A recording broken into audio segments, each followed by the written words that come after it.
السلام علیکم dear readers, اگر آپ کو میرا ناول پسند آ رہا ہے تو پلیز میرے چینل کو سبسکرائب کر دو، ویڈیو کو لائک اور کمنٹس میں اپنی رائے دینا نہ بھولیں۔ آپ کے ریویوز میرے کے لیے بہت امپورٹنٹ ہیں۔ میں ریگولر ایپیسوڈ دینے کی پوری کوشش کروں گی۔ ناول بہت انٹینسس ہونے والا ہے، بہت خوبصورت سینس دیکھنے کو ملیں گے، سٹوری آگے بڑھ رہی ہے، بہت شاندار کپل سینس آنے والے ہیں، so please do subscribe my channel. غم قلب ایپیسوڈ 19 از کلم حیات۔ ہانیہ شاہ حویلی پہنچتے ہی گاڑی سے اترتی ہے، بغیر اپنی ماں کی بات سنے تیزی سے اپنے کمرے کی طرف بڑھ گئی۔ میرب شاہ جو مسلسل سارے راستے اس کی خاموشی کی وجہ پوچھتی رہی تھی، لیکن اس نے اپنے منہ سے ایک لفظ بھی نہیں نکالا تھا، ورنہ ہانیہ شاہ جسے چھوٹا سا کانٹا بھی لگ جائے پوری حویلی سر پر اٹھا لیتی تھی اور بڑھا چڑھا کر اپنی ماں کو بتاتی ان سے پیار بٹورتی تھی، لیکن آج اس کی اتنی خاموشی انہیں حیران و پریشان کر رہی تھی۔ وہ ان کے بہت اصرار کرنے پر بھی بالکل چپ رہی تھی۔ ہانیہ شاہ اپنے کمرے میں آتی دروازہ لاک کرتی روتے ہوئے بیڈ پر اوندے منہ گری تھی۔ وہ خود پر کب سے کنٹرول کر رہی تھی، اب اس کی بس ہوئی تھی۔ وہ شدت سے روتی ہوئی میران شاہ کے بولے گئے سفاک لفظ یاد کر رہی تھی۔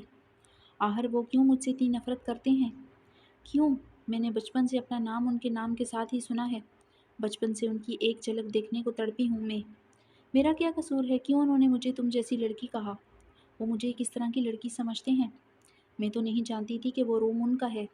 میں تو اس خونخوار جانور سے خود کو بچانے کے لیے اس روم میں گئی تھی۔ میں نے تو کوئی مستی بھی نہیں کی، پھر بھی انہوں نے مجھے کتنا ڈانٹا، کتنی انسلٹ کی میری۔ وہ ہچکیوں سے روتی ہوئی خود سے ہی سوال کر رہی تھی۔ میں نے تو بچپن سے ہی ان کے نام سے محبت کی ہے، اپنی سانسوں کی طرح چاہتی ہوں انہیں، ایک جھلک دیکھنے کے لیے وہ بے قرار رہی ہوں۔ پھر وہ کیوں مجھے نفرت بھری نظروں سے دیکھ رہے تھے؟ میں نے تو ہمیشہ میران آپ کے ہی خواب دیکھے ہیں، میں نے تو صرف آپ کو ہی چاہا ہے، میری روح میری ذات کا ذرہ ذرہ آپ کی چاہت کرتا ہے، دل بے قرار ہوتا ہے آپ کی چاہت پر۔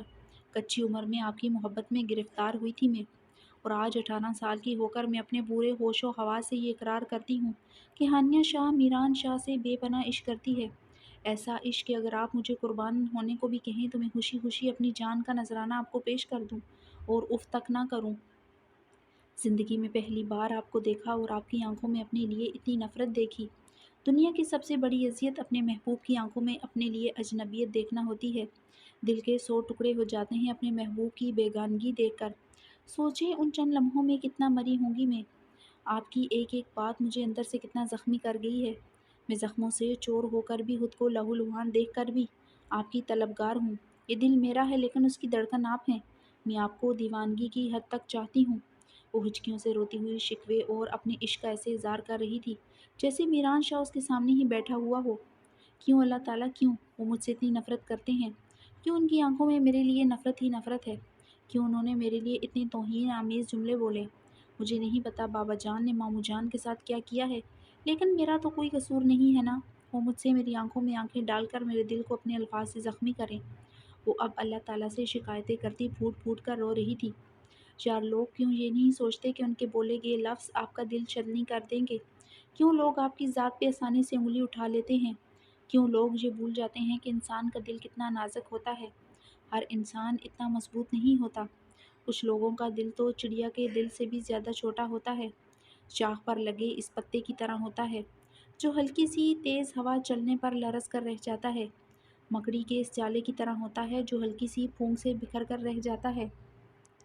اور محبت میں اپنے محبوب کی آنکھوں میں پیار کی جگہ نفرت دیکھنا اس دنیا کی سب سے تکلیف دینے والی بات ہے۔ محبوب بھی وہ ہو جو آپ کا ہمسفر ہو، جس کے ساتھ آپ اپنی پوری زندگی گزارنے کے طلبگار ہوں۔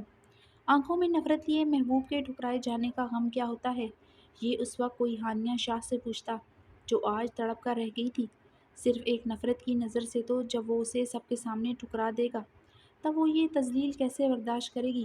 کہیں ایسا نہ ہو کہ وہ انکار کر دے، کہیں ایسا نہ ہو کہ وہ اسے اپنائے ہی نہ؟ کیا وہ ساری عمر اس عشق کے روگ میں ہی گزار دے گی؟ کیا وہ ساری زندگی اس کے نام پر ہی بیٹھی رہ جائے گی؟ یہ سب سوچتے ہی ہانیہ شاہ پاگل ہوتے چیخ چیخ کر تڑپتی رونے لگی تھی۔ میران، میں تو آپ سے عشق کرتی ہوں، بے پناہ عشق، آپ کو اتنا چاہتی ہوں کہ آپ کی ہر دھتکار ہنس کر برداشت کر لوں گی۔ میرا عشق اگر مجھے آپ کے قدموں میں بھی گرا دے تو میں خوشی خوشی ان قدموں کی دھول بن جاؤں گی۔ وہ اس قدر دیوانی ہو گئی تھی کہ خود سے باتیں کرتی کرتی کب ہچکیوں کے درمیان روتے روتے سو گئی، اسے پتہ ہی نہ چلا۔ آج ہانیہ شاہ ہر بات کا اعتراف بند کمرے میں اپنے اللہ تعالیٰ کو گواہ بنا کر گئی تھی۔ زبیدہ ذرا میرے کمرے میں تو آنا۔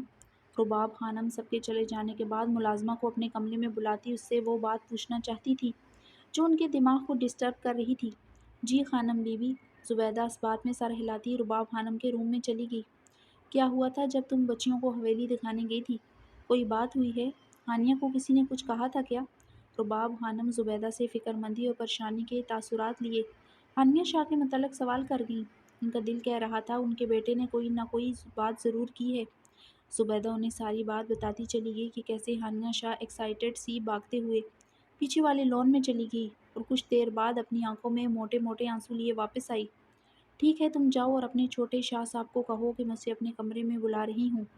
رباب خانم ملازمہ کی ساری بات سنتی میران شاہ کو اپنے کمرے میں بلانے کا کہتی وضو کرنے واش روم میں چلی گئیں۔ وہ آج اپنے بیٹے کو بہت سی حقیقتوں سے آشنا کروانا چاہتی تھی۔ انہیں اپنے بیٹے کی خوشی، اس کا سکون چاہیے تھا جو وہ خود سے خود ہی چھینے ہوئے تھا۔ چھوٹے شاہ صاحب آپ کو خانم بیوی جی اپنے کمرے میں بلا رہی ہیں۔ ملازمہ میران شاہ کے کمرے میں دستک دیتی کہنے لگی ٹھیک ہے تم جاؤ میں آتا ہوں۔ وہ جو گرے ٹراؤزر میں ملبوس مزے سے سگریٹ پیتا سوچوں میں کہیں گم تھا۔ اپنی ماں کے اس وقت بلانے پر اپنی شرٹ پہنتا، سگریٹ ایش ٹرے میں مسلتا اپنے کمرے سے نکلا۔ وہ تیزی سے سیڑھیاں اترتا نیچے آیا تھا۔ اس کا رخ رباب خانم کے روم کی طرف تھا۔ وہ دروازہ بجاتا ہوا اپنی ماں کے کمرے میں آنے کی اجازت طلب کرنے لگا۔ آ جائیے بیٹے۔ رباب خانم دروازے پر ہونے والی دستک سنتی سنجیدگی سے میران شاہ کو اندر بلانے لگی۔ مورے جان آپ نے مجھے اس وقت بلایا۔ آپ کی طبیعت تو ٹھیک ہے نا؟ کیا کوئی کام تھا آپ کو مجھ سے؟ وہ اندر آتے اپنی ماں کے ساتھ صوفے پر ہی بیٹھ کے استغفار کرنے لگا۔ رباب خانم رات سونے سے پہلے قرآن پاک پڑھ کر سوتی تھی اور اس ٹائم وہ صرف تنہائی میں اپنے اللہ کی عبادت کرتی تھی، لیکن آج وہ کچھ باتیں اپنے بیٹے کو یاد کروانا چاہتی تھی۔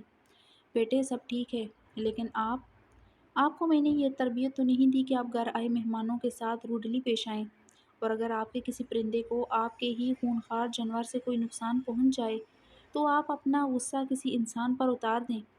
او آئی گیس تو آپ کو اس لڑکی نے بتا دیا جو نقصان اس نے میرا کیا ہے۔ اور ویسے بھی وہ یہاں کیا کوئی پکنک پوائنٹ پر آئی ہوئی تھی جو گھوم پھر کر میرے کمرے کو اپنا وزٹ روم سمجھ رہی تھی؟ میران بھولیں مت کہ وہ بہت جلد اس حویلی میں آنے والی ہے، اور وہ کوئی لڑکی نہیں آپ کی منگ ہے جو بہت جلد آپ کی بیوی کے عہدے پر فائز ہونے والی ہے۔ شو سم رسپیکٹ فار ہر۔ آپ کے الفاظ میں احترام ہونا چاہیے میرے بیٹے۔ جیسے آپ کے بابا جان مجھے عزت دیتے تھے، جس احترام سے وہ مجھے پکارتے تھے، میرے بیٹے کو بھی اپنے بابا جان کے جیسا ہی عزت دینے والا مرد ہونا چاہیے۔ آئندہ میں ایسا کچھ نہ سنوں۔ رباب خانم میران شاہ کی بات سنتی خفا ہوتی ہوئی اس سے مخاطب ہوئیں۔ او مورے جان پلیز یار یہ بات آپ مجھ سے دوبارہ نہیں کہیں گی۔ میں اس سے شادی کسی صورت نہیں کروں گا۔ وہ مجھے نہ ہی تو پسند ہے، نہ ہی میرے قابل ہے، اور نہ ہی تو میرے ماں رباب خانم کے جیسی ہے، اور نہ ہی اپنے بابا جان مراد شاہ کی طرح ہوں۔ اور رہی بات منگ ہونے کی تو میں نہیں مانتا اس منگنی کے رشتے کو، اور آپ کے جیسے کبھی بھی نہیں بن سکتی، بلکہ دنیا کی کوئی بھی عورت میری مورے جان کے قدموں کی دھول کی برابر بھی نہیں ہو سکتی، اور ہانیہ شاہ تو بالکل بھی نہیں۔ میران شاہ بدمزہ ہوتا ہوا صاف انکاری ہوا تھا۔ میران بیٹے یہ آپ کیا کہہ رہے ہیں؟ طبیعت تو ٹھیک ہے نا آپ کی؟ آپ کو اپنی بات سمجھ آ رہی ہے؟ آپ بول کیا رہے ہیں؟ آپ اپنے رشتے سے انکار کیسے کر سکتے ہیں؟ آپ ایک خانزادی اور شاہزادے کی اولاد ہیں، اور اپنے رشتوں سے دستبرداری ہمارے خون میں شامل نہیں۔ اور آپ یہ مت بھولیں کہ یہ رشتہ آپ کے بابا جان کی کتنی بڑی خواہش تھی۔ ہانیہ پیدا بھی نہیں ہوئی تھی اور آپ کے بابا اسے آپ کے نام کر چکے تھے۔ آپ کا ایک غلط فیصلہ اس معصوم کی زندگی برباد کر سکتا ہے۔ خاندان میں سب کو پتہ ہے کہ ہانیہ ارباب شاہ سید مہناد شاہ کے پوتے اور ان کے بیٹے سید مراد شاہ کے اکلوتے وارث سید میران شاہ کی منگ ہے۔ رباب خانم میران شاہ کو سمجھانے کی پوری کوشش کر رہی تھی۔ مورے سے وہ صرف میرے بابا کے قاتل کی بیٹی ہے، اس کے علاوہ میرا کوئی رشتہ نہیں اس لڑکی سے۔ میران وہ آپ کی پھپھو جان کی بھی بیٹی ہے، آپ کیوں بھول جاتے ہیں یہ بات؟ جو کچھ بھی ہوا اس سب میں ہانیہ شاہ کہیں سے بھی قصوروار نہیں بنتی۔ وہ معصوم ہے اور مجھے نہیں لگتا کہ وہ کسی بھی سزا کی حقدار ہے، اور اب یہ میری چاہت ہے کہ آپ اسے اپنا لیں، بلکہ ہم سب بڑوں کی یہی خواہش ہے کہ بہت جلد ہم ہانیہ کو اپنی حویلی لے آئیں۔ مورے مزید کوئی بات نہیں کرنا چاہتا اس بیکار سے موضوع پر۔ نہیں اپنا سکتا میں اسے، میں کسی اور کو پسند بات کرنی ہوگی میران۔ مہران منہ موڑ دینے سے رشتے ختم نہیں ہو جاتے۔ ماضی میں جو کچھ بھی ہوا اس کی سزا کی حقدار وہ معصوم بچی نہیں۔ اور آپ اپنی ماں سے یہ جھوٹ بولنا بند کریں کہ آپ کسی اور کو پسند کرتے ہیں۔ کیا میں آپ کو نہیں جانتی؟ یہ ڈونگ آپ اپنے دادا جان کے سامنے رچا سکتے ہیں، اپنی دادی کو اپنی باتوں میں پھنسا سکتے ہیں، لیکن اپنی ماں کو نہیں۔ میں اپنے بابا جان کی خون میں لدی ہوئی لاش نہیں بھول سکتا۔ میری نظروں میں آپ کی وہ اجڑی ہوئی حالت نہیں بھولی جاتی مورے۔ میرا دل اتنا بڑا نہیں ہے کہ میں اپنے بابا جان اور مورے کو پس سے پش ڈال کر قبول کر لوں۔ اسے وہ قاتل کی بیٹی ہے میری نظر میں، اور اگر آپ کی خواہش کا احترام کرتے ہوئے میں اسے بیوی بنا بھی لوں تو میں اسے کوئی خوشی نہیں دے سکتا، اور نہ ہی کبھی دوں گا، کیونکہ میں یہ رشتہ مانتا ہی نہیں۔ وہ میرے بابا جان کے قاتل کی بیٹی ہے، اس سے بڑھ کر میرے نزدیک اس کی کوئی حیثیت نہیں۔ بہتر ہے رشتہ آپ یہی ختم کر دیں، ورنہ وہ میرے ہوتے ہوئے بھی ہر اس خوشی کے لیے ترسے گی جیسے میری مورے میرے بابا جان کی یاد میں ترستی تڑپتی تھی۔ میران شاہ اپنے لہجے اور آنکھوں میں نفرت کی رمق لیے صاف گوئی سے کہنے لگا۔ اس کے دل میں جتنی بھی باتیں تھیں آج وہ کچھ زیادہ ہی صاف گوئی سے کہہ گیا تھا۔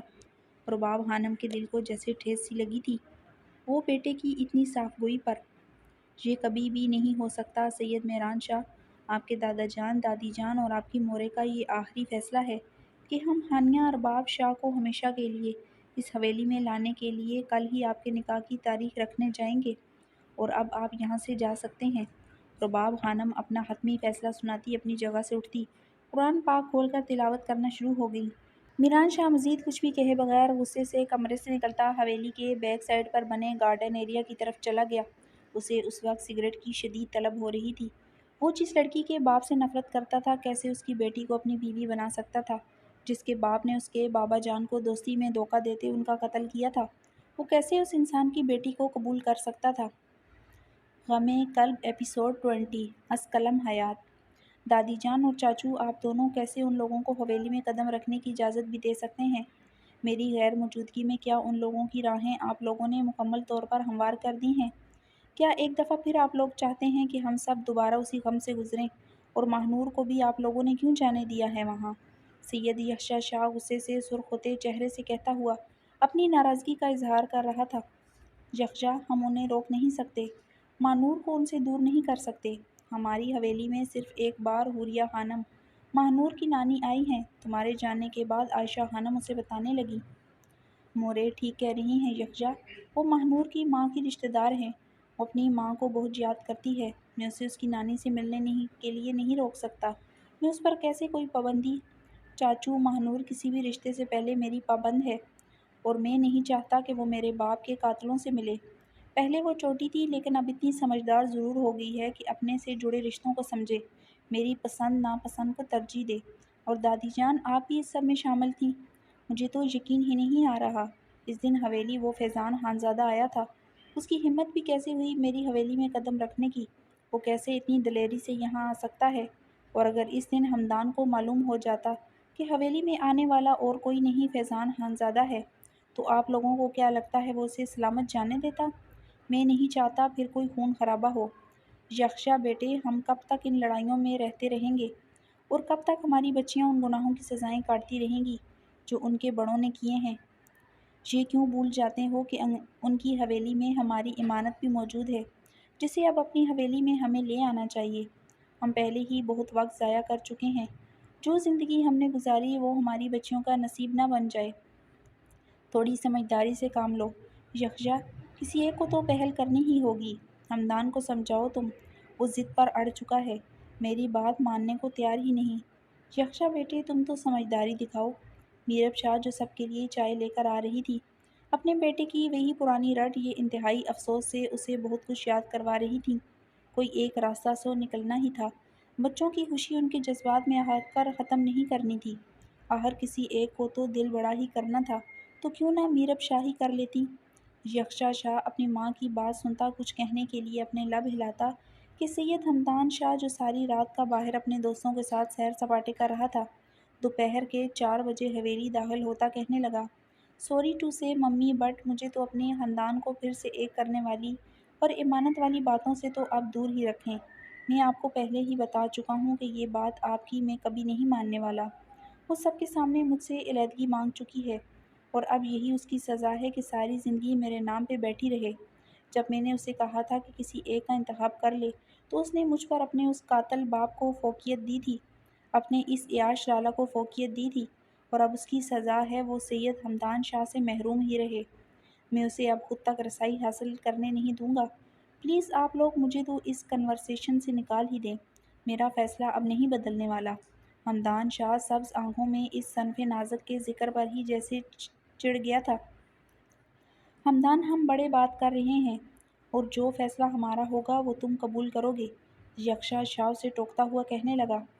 پر لالا، ابھی حمدان شاہ کچھ کہتا کہ یکشا شاہ اپنی ماں کی طرف متوجہ ہوتا کہنے لگا، تو ممی یہ کہہ رہا ہوں کہ خانزادہ حویلی والے، خاص کر وہ فیضان خانزادہ، مجھے میری حویلی کے باہر بھی کھڑا نظر نہ آئے، اور رہی بات ہماری مانت کی تو وہ تو انہیں ہر حال میں ہمیں دینی ہوگی۔ اور سب سے ضروری بات جو میں آپ لوگوں سے کرنا چاہتا تھا وہ یہ تھی کہ چاچو جان، مجھے ماہنور شاہ کی رخصتی چاہیے۔ اسی ہفتے کی کوئی تاریخ رکھ لیں جو آپ لوگوں کو مناسب لگے۔ ممی، آپ شادی کی تیاریاں شروع کر دیں۔ یکشا شاہ اپنی بات مکمل کرتا ان سب کو خوشی کا وہ موقع دے گیا جس کی خواہش اس سب کے دل میں تھی۔ وہ صوفے سے کھڑا ہی ہوا تھا کہ جب میرب شاہ کے بولنے پر ان کی طرف متوجہ ہوا۔ یکشا بیٹے، رباب بابی بھی آپ اپنی مانت ہم سے لینا چاہتی ہیں۔ بابا جان اور مورے نے کل ہی مجھ سے یہ بات کی ہے، اور ہم سب بڑوں کی یہی رائے ہے کہ اب میران کو بھی اس کی مانت حوالے کر دی جائے۔ میں اپنے بچوں کی اب خوشیاں دیکھنا چاہتی ہوں۔ میرب شاہ اپنے بیٹے یکشا شاہ کو سب بڑوں کے بیچ ہوئے فیصلے سے آگاہ کرنے لگی۔ ممی، میں آپ سب کے فیصلے کا دل و جان سے احترام کرتا ہوں، لیکن کیا میران شاہ نے خود آپ سے کہا ہے کہ وہ ہانی سے شادی کرنا چاہتا ہے؟ وہ تو شاید یہ رشتہ مانتا بھی نہیں ہوگا، اور میں بڑوں کے فیصلوں میں اپنی بہن کو قربان نہیں کر سکتا۔ مجھے کوئی اعتراض نہیں اگر وہ خود آ کر میری بہن کا ہاتھ مانگے تو میں خوشی خوشی ہانی کو اس کے ساتھ رخصت کر دوں گا۔ لیکن لالا، ہانی ابھی بہت چھوٹی ہے، آپ رخصت کرنا چاہتے ہیں اسے، لیکن یہ میں نہیں چاہتا، ابھی تو بالکل بھی نہیں۔ حمدان شاہ اپنے بھائی کی بات سنتا جذباتی ہوتے ہوئے کہنے لگا، تم میرے ساتھ باہر آؤ حمدان، مجھے تم سے کچھ ضروری بات کرنی ہے۔ یہ کہتے ہی یکشا شاہ باہر کی جانب بڑھ گیا۔ ہانیہ شاہ جو صبح سے اپنے کمرے میں بند تھی، نیچے آ ہی رہی تھی کہ لاؤنج میں بیٹھے سب بڑوں کو بات کرتا دیکھ کر سیڑھیوں پر ہی رک گئی۔ وہ اپنے دونوں لالا کی ساری بات سن چکی تھی، پھر بھی خود کو انجان بناتی نیچے اترتی ہوئی اپنے لالا کی طرف بڑھتی کہنے لگی، لالا، میں سینڈوچ بنانے جا رہی تھی، آپ کے لیے بناؤں؟ یکشا شاہ اپنی بہن کی آواز سنتا اس کی جانب متوجہ ہوا۔ وہ اس کی سوجی آنکھیں دیکھتا پریشانی سے کہنے لگا، میری گڑیا، یہ تمہاری آنکھیں کیوں سوج رہی ہیں؟ تمہاری طبیعت تو ٹھیک ہے نا؟ کیا ہوا ہے، ٹھیک ہو ہانی؟ کچھ نہیں لالا، بس رات نیند نہیں آئی اس لیے تھوڑی سی سوجی ہوئی ہیں۔ آپ بتائیں نا، سینڈوچ کھائیں گے؟ ہانیہ شاہ اپنی نظریں چراتی بہانہ کرنے لگی۔ وہ نہیں چاہتی تھی کہ اس کا لالا اس کی وجہ سے پریشان ہو۔ نہیں میری گڑیا، تم کھاؤ، مجھے کچھ کام سے جانا ہے باہر، اور اپنے اس الو لالا کو بھی کھلاؤ تاکہ اس کی موٹی عقل میں کچھ آئے۔ ہاں ہاں بھائی، میں تو الو ہی صحیح، 3 راتیں تو میں نے باہر فارم ہاؤس میں اپنے دوستوں کے ساتھ گزاری ہے نا۔ یہ بھی صحیح ہے، خود تو 3 دن تک باہر رہیں اور میں ایک دن کیا گیا الو ہی بنا دیا مجھے۔ اور میری پھوپھ بہن، کبھی اپنے ہینڈسم لالا کو بھی پوچھ لیا کرو کچھ کھانے کو، آگے میں تیرے بہت کام آنے والا ہوں۔ حمدان شاہ برا مناتا ہوا یکشا شاہ کی بات کا جواب دیتا ہانیہ شاہ کو چھیڑتے ہوئے کہنے لگا، لالا، کیا کہا آپ نے مجھے؟ میں پھوپھ ہوں؟ صبر کریں ذرا، میں بتاتی ہوں آپ کو ابھی۔ ہانیہ شاہ جو اداسی باہر آئی تھی، اب اسے اچھا موقع ملا تھا اپنا غصہ اتارنے کا۔ حمدان شاہ آگے آگے جبکہ ہانیہ شاہ اس کے پیچھے پیچھے بھاگتی اسے پکڑنے کی کوشش کرنے لگی۔ ہانی، اگر میرے بال نوچے نہ تو میں تمہیں گنجا کر دوں گا۔ حمدان شاہ بھاگتے ہوئے اپنی ماں میرب شاہ کے پیچھے کھڑا ہو گیا۔ پہلے آپ مجھ سے تو بچ جائیں نا، پھر مجھے گنجا کرنا، ہانیہ شاہ اتراتی ہوئی کہتی اس کی جانب بڑھی۔ یکشا شاہ دونوں چھوٹے بھائی بہن کو خوش دیکھتا اپنے دل میں ان کی نظر اتارتا ہمیشہ خوش رہنے کی دعائیں کرنے لگا۔ ہانی، اگر میں تمہیں ایک خوشی کی بات بتاؤں تو کیا تم میرے بال نہیں نوچو گی؟ حمدان شاہ اپنے بالوں کے معاملے میں بہت کرینگ تھا، وہ نہیں چاہتا تھا کہ اس کی بہن اسے نوچ کر رکھ دے۔ ہانیہ شاہ اس کی بات سنتی اپنی جگہ پر ہی کھڑی ہوتی کہنے لگی، جی جی لالا، بتائیں کیا خوشی والی بات ہے؟ ہمارے پیارے لالا جان شادی کر رہے ہیں۔ حمدان شاہ اپنی جان خلاصی کے لیے یکشا شاہ کی طرف بڑھتا آنکھوں میں چمک لیے کہنے لگا، ہاں سچ میں لالا، آپ سچ کہہ رہے ہیں؟ ہانیہ شاہ ایکسائٹیڈ ہوتی پوچھنے لگی، جی ہاں ہانی، ہمارے لالا شادی کر رہے ہیں، وہ بھی اسی ویک میں۔ اب بتاؤ تو میرے بال تو نہیں نوچو گی نا؟ اچھا چلیں ٹھیک ہے، لیکن پھر میں آپ کو مجھے اور مانو کو شاپنگ پر لے کر جانا ہوگا۔ ہمدان شاہ جو اب مطمئن کھڑا تھا، اپنی بہن کی چالاکی پر دانت پیس کر رہ گیا۔ ہاں میری پیاری ہانی، اس کی جان نہیں چھوڑنا شاپنگ کیے بغیر، یکشا شاہ ہنستا ہوا کہنے لگا۔ ہاں ہاں سب سگے ہیں، ایک میں ہی ستیلا ہوں۔ ہمدان شاہ نے لالا کی بات پر تپ کر رہ گیا تھا۔ لالا میں بہت خوش ہوں آپ کے اور مانو کے لیے۔ ہانیہ شاہ یکشا شاہ کے گلے لگتی کہنے لگی۔ وہ اس کا ماتھا چومتا ہمدان شاہ کو اپنے ساتھ باہر آنے کا اشارہ کرنے لگا۔ وہ پیر پٹاتا ہوا اس کے پیچھے ہی لاؤنج سے باہر نکلا۔ جی لالا بولے، آپ کو کچھ کام تھا؟ ہاں میری بات سنو، اور جو میں تمہیں کہوں گا اس کا پتہ لگانے کی کوشش کرو۔ میں کچھ دن کے لیے اسلام آباد جاؤں گا۔ میری غیر موجودگی میں یہ کام تم نے کرنا ہے۔ اب بہت سی حقیقتوں کے کھلنے کا وقت ہے، اور یہ وقت بالکل درست ہے۔ یکشا شاہ ہمدان شاہ کو وہ کام بتاتا اپنی گاڑی کی طرف بڑھنے ہی والا تھا کہ اس کی نظر ماہنور شاہ کے ٹیرس کی طرف اٹھی، جو پتہ نہیں کن خیالوں میں کھوئی ہوئی تھی۔ وہ اپنے قدم واپس حویلی کی طرف بڑھا گیا، جو کل سے ماہنور شاہ پر غصہ کرنے پر گلٹی فیل کر رہا تھا۔ ماہنور شاہ جو اس وقت اپنے روم کے ٹیرس پر کھڑی یکشا شاہ کا گاڑی میں کیا ہوا غصہ یاد کرتی کانپ رہی تھی۔ وہ کتنا اگریسو ہو گیا تھا، اور رخصتی کی ڈیمانڈ بھی کر رہا تھا۔ کہیں ایسا نہ ہو کہ وہ اس پر مزید غصہ کرے۔ یہ سوچتے ہوئے کہ اگر اسے پتہ چل گیا کہ وہ ہانیہ شاہ کو بھی ساتھ خانزادہ حویلی لے کر جانا چاہتی ہے، تو وہ پتہ نہیں اس کا کیا حال کرے گا۔ اپنے موبائل پر بجتی رنگ ٹون سے وہ اس کی طرف متوجہ ہوتی، اپنے خیال سے باہر آئی تھی۔ فون پر اپنی نانو جان کا نمبر دیکھتی خوشی سے یس کا بٹن دباتی اپنے کان کے ساتھ لگا گئی۔ السلام علیکم نانو، کیسی ہیں آپ؟ جی جی سب ٹھیک ہیں۔ جی یکشا آ گئے ہیں دبئی سے، پر نانو میں کیسے آؤں، آپ آ جائیے نا۔ اور نانو وہ ماہنور شاہ جو فون میں اس قدر مگن تھی کہ یکشا شاہ کے اپنے کمرے میں آنے کا نوٹس بھی نہیں لیا، اب اس کی آواز سنتی تھر تھر کانپنے لگی۔ وہ جلدی سے کال کاٹتی، مڑتے ہوئے یکشا شاہ کو دیکھتی اپنا خشک حلق تر کرنے لگی۔ کس سے بات کر رہی ہو نور؟ یکشا شاہ اپنی باری آواز میں کہتا ماہنور شاہ کی طرف بڑھتا استغفار کرنے لگا۔ وہ میری فرینڈ نہیں، میرا مطلب ہے کہ نانو جان کی کال تھی۔ ماہنور شاہ کی زبان یکشا شاہ کے خوف سے لڑکھڑا سی گئی تھی۔ وہ جھوٹ بولتے بولتے سچ بول گئی۔ اگر اس نے اس کا موبائل چیک کر لیا تو ایسا نہ ہو کہ پھر سے اپنے آفس سے باہر ہو جائے۔ آپ کو کچھ چاہیے تھا؟ میں آپ کے لیے جوس لاتی ہوں، وہ اٹک اٹک کے بولتی، کسی طرح یکشا شاہ کی نظروں سے اوجھل ہو جانا چاہتی تھی۔ نہیں مجھے کچھ بھی نہیں چاہیے، میں بس تمہیں دیکھنے آیا تھا۔ 4 دن کے لیے اسلام آباد جا رہا ہوں، تو سوچا تم سے مل کے جاؤں۔ نور مجھ سے کیوں اتنا ڈر رہی ہو؟ تمہارا اس طرح کانپنا مجھے تکلیف دے رہا ہے۔ میری جان میں تم پر اب کل کی طرح غصہ نہیں کروں گا۔ یکشا شاہ اسے خود سے اتنا خوف کھاتے دیکھ کر مزید گلٹی ہوتا کہنے لگا۔ یکشا مجھے آپ سے کچھ بات کرنی تھی، پلیز آپ مجھ پر غصہ مت کریے گا، میری بات سمجھنے کی کوشش کریں گے نا؟ ماہنور شاہ ڈرتے ڈرتے کچھ کہنا چاہتی تھی، لیکن اسے سمجھ نہیں آ رہا تھا کہ کیسے کہے۔ ہاں ہاں بولو میری جان، میں سن رہا ہوں۔ بس اب اور مجھ میں ہمت نہیں ہے ایک خانزادہ کا جنون مزید برداشت کرنے کی۔ پلیز مجھے کچھ لمحے سانس لینے کے لیے تو دے دو۔ نہیں بیبی، ابھی میری طلب پوری نہیں ہوئی ہے، ابھی مجھے اپنی پوری شدتوں سمیت تم میں آخری حد تک سمانا ہے۔ یہ کہتے ہی وہ ایک بار پھر اپنی پوری شدت لیے بے دردی سے اس میں سمایا تھا۔